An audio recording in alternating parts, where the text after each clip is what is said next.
I ain't streamed because I just had a baby. Long nights. Long nights. All right. The only place I can really put this is right here. That's really the only spot I got. Is this? That's not wide angle. That's wide angle. I need to get the chest mount. Whatever. All right, let me make sure. Let me check the chat.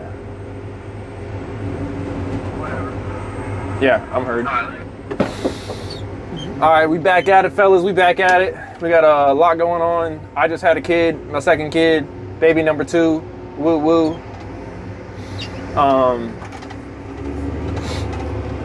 What's going on? Yeah, so let me check my crypto real quick. I just made some moves, man. I took all my money out of that's good. I took all my money out of the stock market and moved it all into crypto for this, hopefully this bull run. Hopefully I caught the bottom. According to fundamentals people, I follow some fundamentals people. There's one guy on Twitter I follow, I should say X. His name is Mr. Wolf. And he seems pretty knowledgeable when it comes to the fundamentals and charts with the stock market. And so far I've been impressed with with his takes.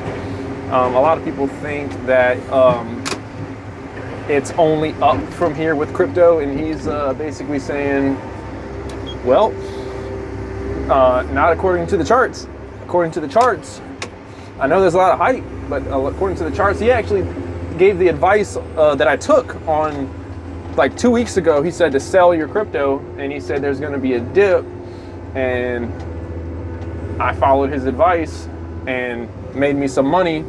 And now that I've bought back in at the dip, I'm not in as low of a position as where I was before, but I have many more units of the cryptocurrency, so it still worked out better, even though my position is not as the same as before. It's like it worked out just better. So thank you to Mr. Wolf for that.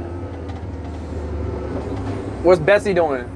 Betsy's over here having a good time,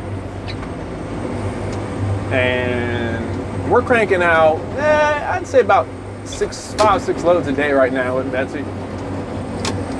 You good? Oh, you good? Betsy's doing just fine. I mean, it's a beautiful day, you know. Look at that. I mean, look at the sky. I mean, it's like such a nice temperature. I don't even know what the temperature is. It just feels great.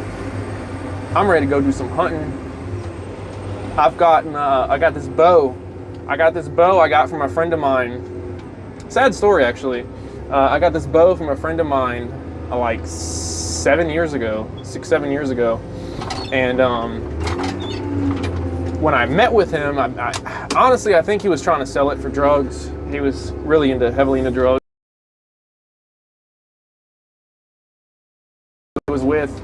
He was telling me like how he was trying to get away from drugs, and she just kept him in it, and how he felt like he couldn't get away from her, though. It was like this weird cycle they were in, and he was telling me how he felt like, you know, he wasn't worthy of anything. He was like, I've done too many bad things in my life. I'm not worthy of help from anybody. God doesn't even want me. And I was trying to tell him man, you don't understand. The Bible talks about not nothing but the Bible's full of stories about people doing horrible things and God redeeming them regardless of all the bad things they did. And I was trying to tell him that I didn't think I did a good job at the age I was at. I'm 33 now. I don't know. I was early 20s, I think, at the time. And anyway, I bought that bow from him for $100. I have the bow right now. I bought it from him for $100 on, it was like a Monday.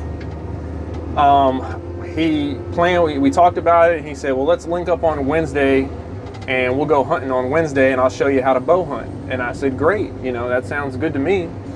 And I think it was the next day, or was it Wednesday? He ended up overdosing on, I don't know what drug he was taking, but he ended up overdosing and dying. And I still have that bow. I don't think I'll ever get rid of it. It's like a keepsake. It reminds me. There's certain things, I never wanted to be attached to anything physically, like everything physical is just going to go away.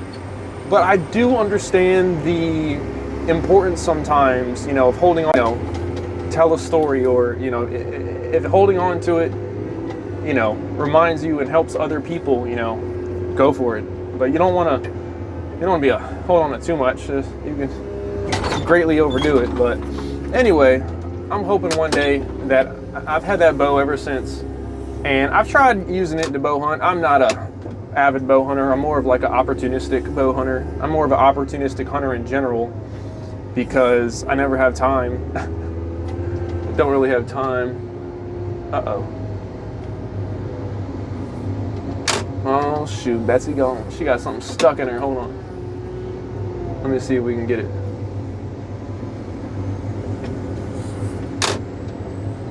Hold on.